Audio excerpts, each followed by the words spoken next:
कि एक बहुत ही सेंसेशनल और सेंसिटिव केस जो है थाना पंचरुखी में कांगड़ा पुलिस द्वारा जो है इस महीने की 15 तारीख को दर्ज किया गया था। और इसमें बैकग्राउंड में जो है जनवरी से ये इंसिडेंट्स जो है उसकी घटना को फाइनली जब पूरा इन्वेस्टिगेशन टीम ने हमें कंक्लूड किया है तो ये घटना जनवरी माह की थाना पंचरुखी के क्षेत्र में लगते हुए गांव पंचायत सल्याना एरिया की है। मेरे लेफ्ट में मेरे साथ इस जो हमने एक एसआईटी बनाई थी उसके इंचार्ज डीएसपी पालमपुर लोकेंद्र नेगी जी और इनकी टीम जिसमें कि एसएचओ पालमपुर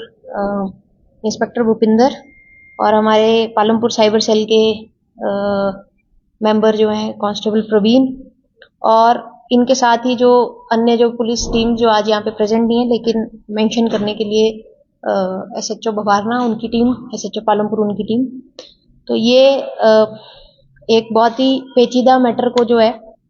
इन्होंने अपनी समझदारी से और पूरी मेहनत से इसको हमने वर्कआउट किया है। तो मैं इसके बैकग्राउंड में आपसे स्टार्टिंग से ये बताना चाहूंगी कि जनवरी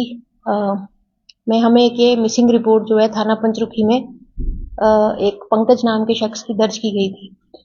और 19 जनवरी को ये रिपोर्ट पंचरुखी में दर्ज हुई थी, जबकि व्यक्ति जो है 18 जनवरी से अपने घर से मिसिंग था। उस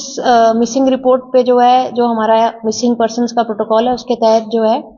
इलाका पे छानबीन की गई और उसकी जो मिसिंग व्यक्ति है उसकी बाइक जो है उसके घर से लगभग 500 मीटर दूर जो है एक एरिया में पार्क्ड पाई गई थी। क्योंकि ऐसी शंका जाहिर की जा रही थी कि वो कोई एक्सीडेंटल फॉल या कोई अप्रिय घटना उस एरिया में ना हुई हो, इसलिए परिवारजनों के साथ मिलके 4 बार उस पूरे एरिया को जो है पुलिस टीम द्वारा कॉम्बिंग की गई ताकि कोई एविडेंसेस उस बारे में हमें मिले, लेकिन उस तरह की कोई भी एविडेंसेस बाइक के आसपास के एरिया से हमें नहीं मिली थी। और पर्सन का जो सीडीआर है, मिसिंग पर्सन का जो मोबाइल फोन है, उसको भी जब एनालाइज किया गया तो 18 जनवरी से ही लगभग दिन के 11 बजे से उसका लोकेशन अपने घर के पास ही आते हुए वो मोबाइल वहां से कोई और फर्दर लिंक्स हमें नहीं मिले। इसके साथ ही फाइनेंशियल बैंकिंग ट्रांजैक्शंस जो है फॉलोअप हम करते रहे, लेकिन किसी प्रकार की लीड इस मैटर में नहीं मिल रही थी। परिवारजनों के शक पे जो है उनके पड़ोस में ही रहने वाले एक परिवार को जो है जांच में शामिल भी किया गया और उनके फर्दर जो फैमिली ने इंडिकेट किया उस तहत भी कार्यवाही आगे हमने बढ़ाई। इसी बीच जो है पुलिस थाना ज्वालाजी के अंतर्गत एक अनआइडेंटिफाइड डेड बॉडी जो है जंगल के बीच में कुछ स्थानीय लोगों द्वारा स्पॉट की गई थी। उस बॉडी के क्योंकि ये मिसिंग पर्सन की सूचना सभी जिला के सभी थानों में ऑलरेडी थी, तो उसके तहत एक अलर्ट जो है इशू हुआ कि ये बॉडी जो है इसको कोई आइडेंटिफाई कर पाए। उसी के तहत परिवारजन जो है बॉडी को आइडेंटिफाई करने के लिए ज्वालाजी के क्षेत्र में इनको एंगेज किया गया। प्रथमतया जो है इन्होंने डीएनए रिपोर्ट्स के लिए प्रेस किया, लेकिन फिर मृतक के जो एक टैटू उसका बना था उसको आइडेंटिफाई करते हुए और एक पर्टिकुलर उनकी जो बॉडी में फुट की शेप थी उसको जब नोटिस किया गया तो परिवारजन ने उसको आइडेंटिफाई किया कि ये पंकज की डेड बॉडी है और वहां से ये जो कहानी है स्टार्ट हुई। तो ज्वालाजी पुलिस जो है वो मृतक को टांडा हॉस्पिटल लेके आई, वहां पे जो हमारी प्रक्रिया है इसमें पोस्टमार्टम जो है कंडक्ट किया गया, लेकिन सरप्राइजिंगली कुछ मौके की सिचुएशंस जो हमने ऑब्जर्व करी उससे ये आइडिया लग रहा था कि कोई होमिसाइडल केस ये हो सकता है। जैसे कि जो चप्पल है वो डिफरेंट फील हो रहे थे, साथ में जो है व्यक्ति की जैकेट मिसिंग थी और इस तरह की कुछ चीजें थी जिसको ध्यान में रखते हुए पुलिस टीम ने इसको छानबीन को आगे बढ़ाया। उसके तहत ही सेंसिटिविटी को देखते हुए जो है एक एसआईटी का गठन किया गया था जिसके मेंबर्स जैसे मैंने आपको पहले इंट्रोड्यूस करे 17 को एसआईटी जो है फुल फ्लेज जो है लगभग 4 टीम्स डिफरेंट एस्पेक्ट्स को इसमें स्टडी करने लगी, जिसमें कि एक टीम जो टेक्निकल सेल है उसने सेलफोन एनालिसिस सभी सस्पेक्टेड और फैमिली मेंबर्स के हमने स्टडी किए। एक टीम जो है वो ज्वालाजी में जाके जो क्षेत्र है उसकी कॉम्बिंग की गई। एक टीम द्वारा लोकल इंटेलिजेंस जो हमारा रहता है उसको हमने बिल्डअप करा और इस तरह हम इसमें आगे बढ़े। तो पहली सस्पिशन पे हमने एक महिला निशु बाला, उसका हस्बैंड सुशील और उस लड़की के फादर उत्तम, इनको हमने अरेस्ट किया और इनसे गहनता से छानबीन स्टार्ट की गई। छानबीन में ये पता चला कि जो निशु बाला है और जो डिजीज पंकज है वो लगभग 8-9 साल से एक दूसरे से परिचित है। पड़ोस में इनका घर है और एक दूसरे का यहाँ इनका आना जाना है। और क्योंकि ये एक कॉम्प्लिकेटेड इनकी पास्ट है, तो निशु बाला जो है उसने पंकज पे 2 एफआईआर भी करवाए हैं, जिसमें कि मोलेस्टेशन और हाउस ट्रेसपासिंग इस तरह की एलिगेशंस लगाई गई हैं। लेकिन उन एफआईआर के बाद भी इन दोनों का आपस में जो मिलना है वो जारी रहा है और ये सूचना काफ़ी इलाका में भी ये जो हमारी टीम थी उनके द्वारा ये सूचना पता की गई थी। तो घटना वाले दिन यानी कि 18 जनवरी 2025 को जब एक्यूज निशु बाला का हस्बैंड जो है वो अपने काम से सिलसिले से घर से बाहर गए, तो एक अपने अरेंजमेंट के तहत पंकज को जो है इशारा करके इन्होंने अपने घर बुलाया। घर पे ऑलरेडी सीसीटीवी कवरेज है जिसको उस पर्टिकुलर टाइम के लिए बंद किया गया। और क्योंकि इनकी आपसी क्रिमिनल केसेस भी चल रहे थे और कुछ शक एक दूसरे पे भी इनका रहता था, तो इनका उस दिन 18 जनवरी को अपने ही घर में जहाँ इनका मिलने का स्पॉट था उस कमरे में इनकी आपस में बहस हुई, थोड़ी सी हाथापाई हुई। और उस दौरान जो है निशु बाला जो है उसने उस कमरे में पड़ी हुई कुदाली से जो है पंकज के सिर पे वार किया और 3-4 बार वार करने से जो है उसको सर पे जो है चोट आई। और चोट के आते ही जो ब्लीडिंग और ये सब देख के जो महिला है उसने उसको वहीं पे डेड बॉडी को कमरे में ही रहने दिया और वो अपने मायके जो पंचरुखी में ही है वहां पे गई। वहां जाके अपने पिता और अपनी बहन जो है उसको ये पूरी घटना जो है उसके बारे में बताया। उसके बाद इन्होंने मिलके इसकी जानकारी जो है आपस में शेयर की। मृतिका ने अपने हस्बैंड को भी फ़ोन किया, उसको भी जानकारी ये हुई कि उसके घर में एक डेड बॉडी पंकज, जिसको सभी लोग जानते थे आपस में एक दूसरे को, वो उसकी डेथ हुई है। इसके बाद ये लोग इस जानकारी के बाद इनको एक शादी अटेंड करनी थी पालमपुर के क्षेत्र में, तो एलिबाई के तौर पे ये उस शादी में भी सभी लोग प्रेजेंट हुए। जो मृतिका का हस्बैंड सुशील है वो अपने स्कूल से स्कूल ड्यूटी आवर्स के बाद घर पे आके अपने बच्चों को उनके अपने ससुराल में छोड़ के पंचरुखी में फर्दर शादी की तरफ गया। शादी में ये सभी लोग आपस में मिले, जिसमें कि निशु जो मेन आरोपी है जिन्होंने वार किया और जिसका पुराना आपसी संबंध जो है पंकज के साथ थे, उसका हस्बैंड सुशील, निशु के फादर ध्यान उत्तम चंद, मृतिका की बहन रजनी का हस्बैंड जो कि नगरोटा का रहने वाला अजय, तो उसको भी वहां पे बुलाया गया। तो ये सभी वहां पे इकट्ठे हुए। फिर इन्होंने एक योजना तैयार की कि किस तरह इस बॉडी को जो है डिस्पोज किया जाए। और इसी के तहत पहले ये लोग जो है एक रेकी करने के पर्पज से नागनी की तरफ से खुंडिया के जो रोड है उस तरफ गए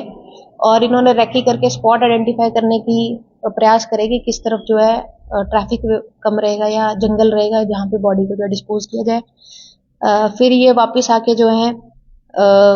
आपस में इन्होंने जो प्लानिंग की थी उसके तहत जो डेड बॉडी है उसको कंबल में लपेट के और साथ में उसको कवर करके रस्सी से बांध के गाड़ी की डिक्की में, जो कि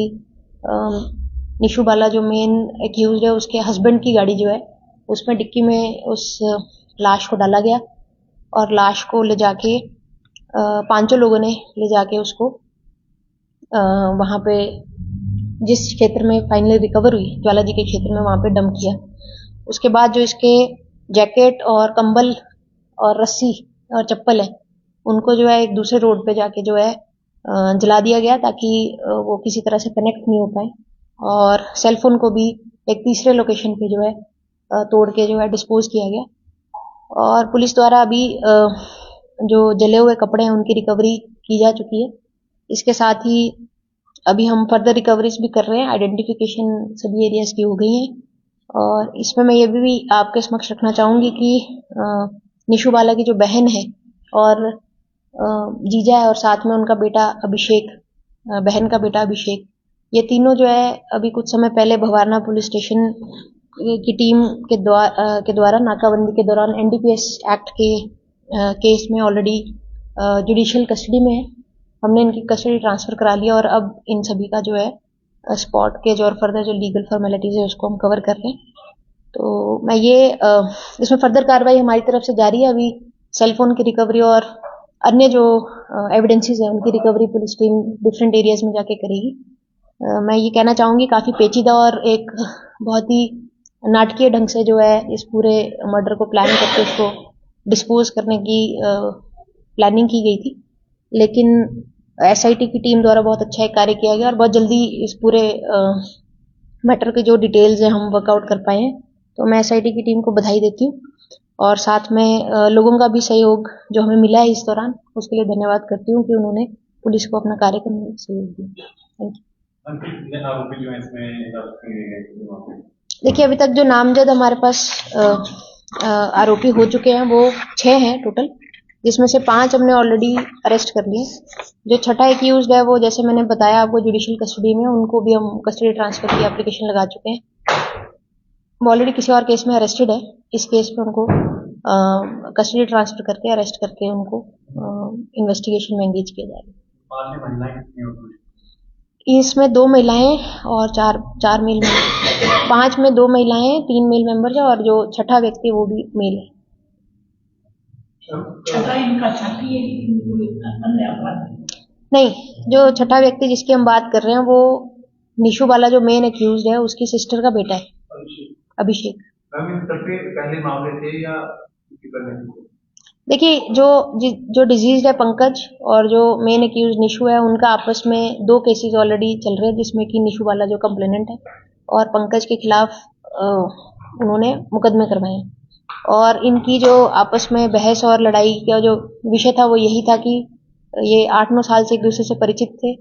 लेकिन निशु बाला की जो वैवाहिक जिंदगी है वो किसी और व्यक्ति से थी और ये बार बार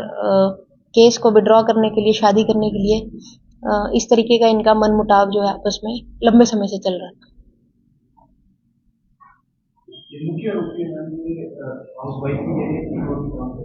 देखिए इस क्राइम में 3 पहलू हैं। एक तो कि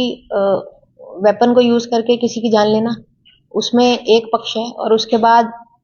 दूसरा पक्ष ये है कि उसकी बॉडी को इस तरीके से डिस्पोज करने के लिए एक कॉन्स्पिरेसी रचना, जिसमें कि बॉडी को कहाँ डिस्पोज करना है, किस तरीके से छुपाना है, एविडेंसेस किस तरह से जो है मिटाने। और थर्ड एस्पेक्ट की जब पुलिस की जो इंक्वायरीज है उसमें गलत दिशा में पुलिस टीम को डालना और उसको गलत एक इन्फॉर्मेशन देना, क्योंकि यदि आप मौके पे जाके देखेंगे तो दोनों घर बिल्कुल साथ साथ ही कंस्ट्रक्टेड है और जो फर्स्ट एड इन्फॉर्मेशन पुलिस को किसी भी क्राइम को वर्कआउट करने के लिए चाहिए होती है उसी में डिस्टॉर्शन है। तो शुरू से ही इस मैटर को जो है उलझा के और दिशा भटकने की स्थिति जो बनाई गई, लेकिन परसिस्टेंस और जो हमारी सभी टीम्स ने लगातार जो हर एक एंगल पे इसको एक्सप्लोर करने का जो प्रयास किया, जिसमें कि टेक्निकल इनपुट्स भी हैं और ग्राउंड लेवल पे इंटेलिजेंस जुटाना और उसके साथ एविडेंसेस को किस तरह समेट के एक जो चेन जो है उसको कंप्लीट करना, उसमें समय भी लगा। और क्योंकि कुछ लोग पहले से जुडिशियल कस्टडी में थे, उनको ही कस्टडी ट्रांसफर करके उनको आपस में एक, जब पुलिस इंटेरोगेशन में व्यक्ति कुछ फैक्ट्स छुपाता है, कुछ बताता है, लेकिन यही हमारा कार्य है कि सारी जो पिक्चर है उसको क्लियर किया जाए, हर एक सवाल का जो जवाब ढूंढा जाए। और उसी के तहत अब इस मैटर में हर किसी का रोल अलग तरीके का डिफाइन किया जाएगा और उसी तरीके से उनकी चार्जशीट बनाई जाएगी। लेकिन इस तरह के जघन्य अपराध में शेल्टर करना, एविडेंसेस को डिस्ट्रॉय करना, कॉन्स्पिरेसी करके सहायता करना, ये सभी डिफाइंड क्रिमिनल एक्ट्स हैं और जिनके तहत हम इस केस की जो चार्जशीट जब सबमिट करेंगे तो हर एक व्यक्ति का रोल उसमें एविडेंसेस के साथ आइडेंटिफाई करके लिखेंगे। देखिए भवारना पुलिस स्टेशन में अभी कुछ समय पहले ही एक एनडीपीएस एक्ट के तहत, जिसमें कि चरस जो है रिकवर की गई थी, उसमें रजनी बाला, उसका पति अजय, रजनी वाला और अभिषेक जो माँ और बेटा है उनको अरेस्ट किया गया। और इनके जो केसेस हैं, ये जो अजय है उसकी क्रिमिनल हिस्ट्री लंबी है, उसमें पहले भी बहुत सारे मुकदमे जो धर्मशाला, नगरोटा, भगवान अन्य क्षेत्रों में ऑलरेडी रजिस्टर्ड है। तो ये तीनों लोग ऑलरेडी जुडिशियल कस्टडी में थे। हमने उनकी कस्टडी ट्रांसफर करके इस केस में उनकी जो भूमिका है उसको इन्वेस्टिगेट किया और एविडेंसेस के साथ उनको अब हम आगे इस फाइल को बढ़ाएंगे। देखिए अभी तक लगभग जो हमारी इन्वेस्टिगेशन की चेन है वो बॉडी के डिस्पोजल तक कंप्लीट है, लेकिन क्योंकि जनवरी का इंसिडेंस है तो हर एक मेंबर जो पॉसिबल एक्यूज या जिसको ये जानकारी हो सकती है वो छानबीन की हमारे दायरे में है, और अभी तक 6 लोग इसमें हम आइडेंटिफाई बाय नेम कर चुके हैं। इसके बाद फर्दर और अन्य लोग अगर किसी ने ये सहायता की है या कोई फैक्ट्स पुलिस को रिवील करने से गलत दिशा में भटकाने का प्रयास किया तो उस दिशा में भी जो इन्वेस्टिगेशन अभी आगे बढ़ेगी। नहीं, अभी वेपन ऑफ ऑफेंस जो है वो, जैसे मैंने कहा बहुत बार इस केस में गलत इन्फॉर्मेशन से भटकाने के प्रयास किए गए, लेकिन फाइनली ये सभी लोग जब इकट्ठे हो और इकट्ठे इनसे संयुक्त रूप से जब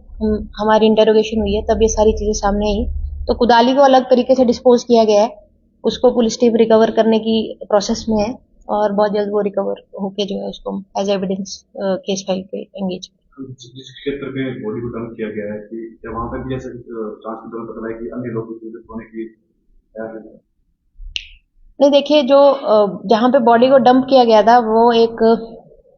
मौका पे जो देखा गया वो एक डंपिंग साइट की तरह है, वहां पे लोग अपने घर का कचरा और ये सब चीजें फेंकते हैं। बट जैसे मैंने पहले कहा कि जब एक डेड बॉडी इतने लंबे टाइम के बाद मिलती है तो काफी प्यूट्रिफाइड हालत में मिलती है, तो ऐसे चेहरा देख के या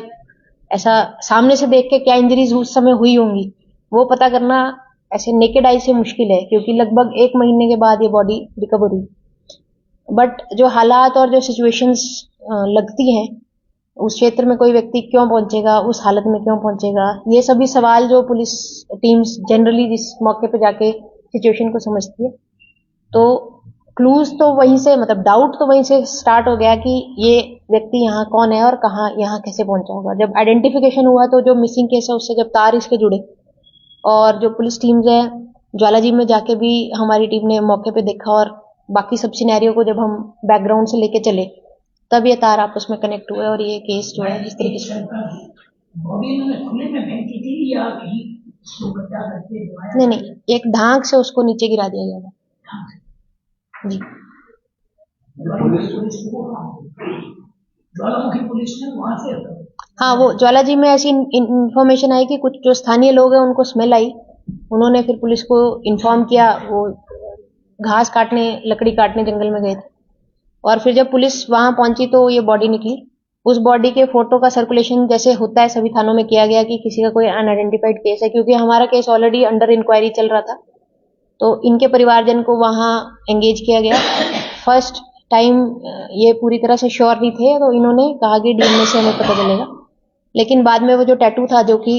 मेन मुख्य जो आरोपिया निशा है उसी के नाम का टैटू, वो जो निशु नाम का टैटू था उससे उसको आइडेंटिफाई किया गया और उस व्यक्ति की पिकुलर फिंगर्स थी जो उसकी फैमिली में पैर की जो फिंगर्स है उनका शेप जो है वो 2 क्लूज जो हैं उससे फैमिली ने उनको डेड बॉडी को आइडेंटिफाई किया कि ये पंकज की ही बॉडी है। हाँ, पुलिस रिक्रूटमेंट प्रोसेस में आपके सबके माध्यम से सभी जो हमारे कैंडिडेट्स उनसे कहना चाहूंगी जिनका कल का एडमिट कार्ड यानी कि 22 फरवरी का एडमिट कार्ड इशू हुआ है वो कल 7 बजे पुलिस ग्राउंड में अपनी भर्ती देने के लिए नॉर्मल प्रोसेस में आए। जो 2 दिन मौसम की वजह से जो भर्ती हम पोस्टपोन किए हैं सिर्फ उन्हीं के लिए 7th और 8th की डेट्स रखी गई हैं, बाकी जो सारा शेड्यूल है जो पहले इशू हुआ है उसी के तहत जो है भर्ती पे शामिल। Thank you.